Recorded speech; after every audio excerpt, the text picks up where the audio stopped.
नमस्कार, मैं प्रासुप जैन, आप सभी का स्वागत है। और आज हमारे साथ मौजूद हैं उदयपुर जिले की सबसे बड़ी पंचायत ऋषभदेव के युवा और कर्मठ सरपंच मनीष जी मीणा। नमस्कार सर। सवाल पूछने से पहले मैं मनीष जी के बारे में आपको बता दूं, ये ऋषभदेव के पहले ऐसे युवा सरपंच हैं जिनके पदभार संभालते ही इनके सामने इतनी बड़ी चुनौती आ गई। तो आइए इनसे जानते हैं कि इन्होंने अपनी टीम के साथ मात्र 3 माह में कैसे चुनौतियों को अवसर का रूप दिया। सर, हमारा पहला सवाल, वैश्विक महामारी कोरोना के इस दौर में पंचायत ने इस महामारी से बचने के लिए क्या क्या उपाय किए? वैश्विक महामारी कोविड-19 जब पता चला इस टाइप की बीमारी अब हमारे देश में भी आ चुकी है, तो सबसे पहले हमने जब 22 मार्च को आदरणीय प्रधानमंत्री मोदी जी ने जनता कर्फ्यू लागू किया था, उसी दिन से समझ में आ चुका था कि भाई अपन को ये आने वाले टाइम में बहुत तकलीफ है।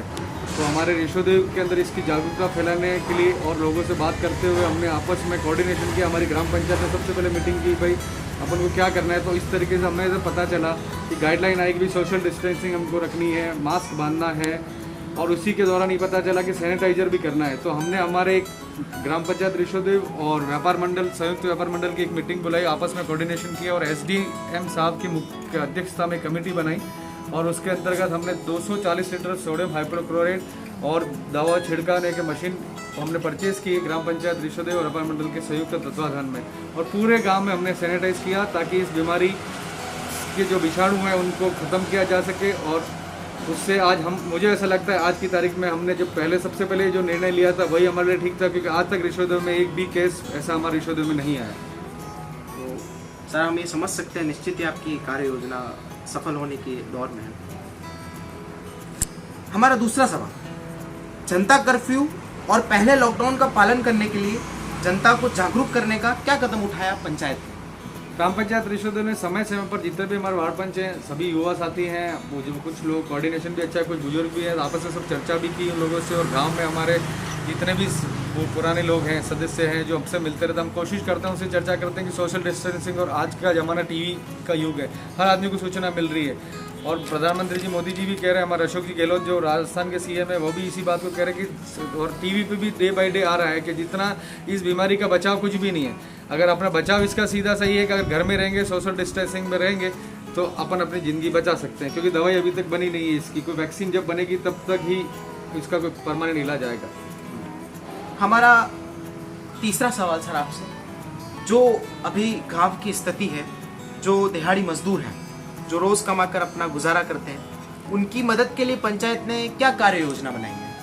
इसमें हमने सबसे पहले तो सब चर्चा की, जब पता चला कि भाई अपने को तकलीफ में सारी जनता तकलीफ आ गई। इस पर सबसे बेसिकली जो दिहाड़ी मजदूर हैं, जो डेली कमा के अपना घर चलाते थे, उन लोगों के लिए बहुत भारी समस्या थी। तो व्यापार मंडल और ग्राम पंचायत ऋषभदेव के तत्वाधान में एक एसडीएम की मैडम की अध्यक्षता में एक अकाउंट ओपन कराया गया ऋषभदेव में, ताकि जितने भामाशाह उनसे सहयोग लिया जा सके।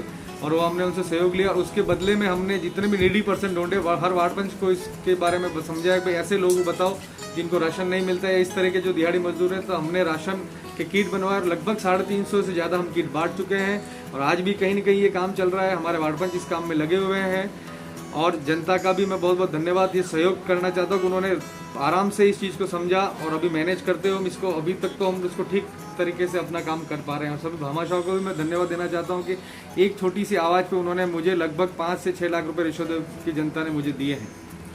तो हम निश्चित ये समझ सकते हैं आपकी इस कार्य योजना ने दिहाड़ी मजदूरों को काफ़ी लाभ मिला।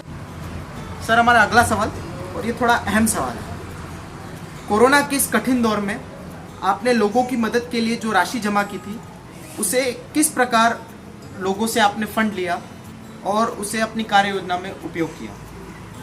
इसके लिए हमने एक टीम बनाई थी, 5-7 सदस्य हैं हमारे उस टीम के अंदर। उसमें व्यापार मंडल के अध्यक्ष जी भी हैं, हमारे उप सरपंच साहब भी हैं, और ऋषभदेव के वरिष्ठ नागरिक कह सकते हैं जो फाइनेंशियली भी साउंड है, वो सब लोग हमारे साथ थे। उनका काफ़ी सहयोग रहा, और हम घर घर गए, लोगों से चर्चा की और इस बीमारी के बारे में बताया कि भाई अब बहुत सारी तकलीफें आने वाली है, और आने वाले टाइम में हमको लंबे टाइम तक सर्वाइव करने के लिए कुछ लोग जो दिहाड़ी मजदूर, जो आपको इससे पहले जो क्वेश्चन आपने मुझे पूछा था, उसके अंतर्गत ही उनकी मदद कैसे की जाए, या आने वाले टाइम में अपने हॉस्पिटल के अंदर अगर ऐसी कोई फैसिलिटी, कोई तकलीफ आए तो हम उनकी क्या मदद कर सकते हैं। इस तरीके की हमने लोगों से चर्चा की और लोगों ने दिल खोल के हमको फंड दिया है और हम भी उसको हमारे जो भी नीडी पर्सन है उनको पहुंचाने का पूरा प्रयास कर रहे हैं। निश्चित ही उन लोगों ने जो फंड दिया है वो सुरक्षित है और लोगों जो दिहाड़ी मजदूर है उन लोगों की मदद के लिए वो सही जगह पर पहुंचा है। आपने इस दौर में पुलिस विभाग, चिकित्सा विभाग और सफाई कर्मचारियों के साथ कैसे सामंजस्य स्थापित किया? हम मेरे सरपंच चुनाव जीते हुए मुझे 3 महीने हो रहे हैं लगभग, और 2 महीने पूरे होने के जस्ट बाद ही 22 जनवरी को हम चुनाव जीते थे। 22 फरवरी 1 महीना निकला, 22 मार्च को जनता कर्फ्यू और ये बीमारी का अपने देश में फैला, पूरे विश्व में फैला हो चुका था। तो मेरे एक लक्ष्य था रिशोदेव को स्वच्छ बनाना है और हमने पिछले 2 महीने से उसी में काम किया था। तो हमारी स्वच्छता की जो टीम है, हमारे सफाई कर्मचारी हरिजन भी हो, हमारे जो दूसरी सब कर्मचारी भी हैं, और हमारा एक मिशन था कि हम रिशोदेव को स्वच्छ करेंगे और वो हम उस काम को आज भी कर रहे हैं। इसी के साथ हमारा कोऑर्डिनेशन पुलिस बल जो सुरक्षा सीआई साहब हैं, हमारे डिप्टी साहब हैं, उनसे हमारा कोऑर्डिनेशन रहता है, समय समय पर उनसे चर्चा होती रहती है। और इसके बाद प्रथम जो इस बीमारी के अंदर सबसे पहले जिनको कोरोना वॉरियर कहा जा सकता है तो वो है डॉक्टर्स के बाद पुलिस और पुलिस के बाद सफाई कर्मचारी। तो तीनों लोगों से मैं समय समय पर मैं हॉस्पिटल भी जाता हूँ। हमारे कुछ युवा वैज्ञानिक कह सकते हैं, उन्होंने हॉस्पिटल में एक सैनिटाइज की टनल भी लगाई थी और उनका भी एक बहुत अच्छा सहयोग था हमें, क्योंकि कोई भी बीमार व्यक्ति अगर आता है हॉस्पिटल में उस टनल से होकर जा रहा है तो उससे उनकी भी सुरक्षा है, लोगों की भी सुरक्षा है। और सबसे पहले अगर कोई तकलीफ में है तो कोरोना वॉरियर्स जो इतने हैं वो ही 1-to-1 पेशेंट के बीमार के कॉन्टेक्ट में आते हैं।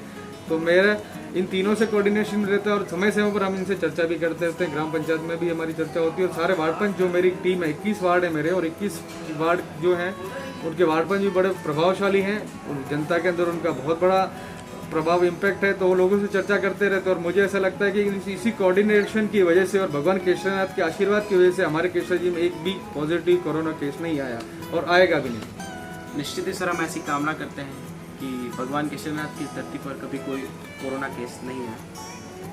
सर, हमारा आखिरी सवाल, इस महामारी से बचने के लिए अगर आप अपनी प्रभावशाली टीम और नगरवासियों को कोई संदेश देना चाहें तो जनता आपके समक्ष है, आप दे सकते हैं। मैं सभी से यही मांग करता हूँ, निवेदन करता हूँ कि सोशल डिस्टेंसिंग का अधिक से अधिक पालन करें, यूजुअल नहीं घूमें। कुछ युवा साथी हैं जो इधर उधर घूमते भी नजर आते हैं, पुलिस प्रशासन भी उनको कई बार कहता है कि भैया इन लोगों को समझाओ। मैं उनसे आपके प्रासुक भैया आपके माध्यम से कहना चाहता हूँ कि इस बीमारी का कोई इलाज नहीं है, अभी वैक्सीन जब तक नहीं बनी तब तक अपने घर में रहें, सुरक्षित रहें और अन्यथा नहीं घूमें इधर उधर। अपने कोई ज़रूरत हो तो ही अपने घर से मूवमेंट बाहर करना है, अपने घर से बाहर ही नहीं निकलना है। लॉकडाउन का पूरा पालन करेंगे तो शायद हम अच्छे से जिंदा रह सकते हैं, वरना एक भी आदमी ने गलत स्टेप उठा ली और अगर बीमारी घर में लेके चला गया तो फिर हम ये कह रहे हैं कि हमारे रिश्तेदार में नहीं, तो वो भी कभी हो सकता है। इसलिए मैं आप सबसे निवेदन करता हूँ प्रासुक भैया के माध्यम से और हमारे जितने भी युवा साथी वार्ड पंच हैं उन सबका भी सहयोग हमको मिले, रिश्तेदार की जनता का भी सहयोग हमें अच्छी तरीके से मिल रहा है। तो आप सब घर में रहें, सेफ रहें, सुरक्षित रहें। धन्यवाद भैया। बहुत बहुत धन्यवाद सर, आपने अपना अमूल्य समय हमें दिया और मैं आपके साथी महावीर जी का भी आभार व्यक्त करता हूँ कि उन्होंने इस इंटरव्यू को सफल बनाने में हमारी मदद की। तो ये थे हमारे साथ ऋषभदेव के युवा और कर्मठ सरपंच मनीष जी मीणा, जिन्होंने हमें बताया कि कोरोना की इस महामारी के दौर में उन्होंने क्या कार्य योजना बनाई है। आगे की जानकारी के लिए मेरे साथ बने रहिए। तब तक के लिए सोशल डिस्टेंसिंग का ध्यान रखें और सेफ रहें। नमस्कार, धन्यवाद।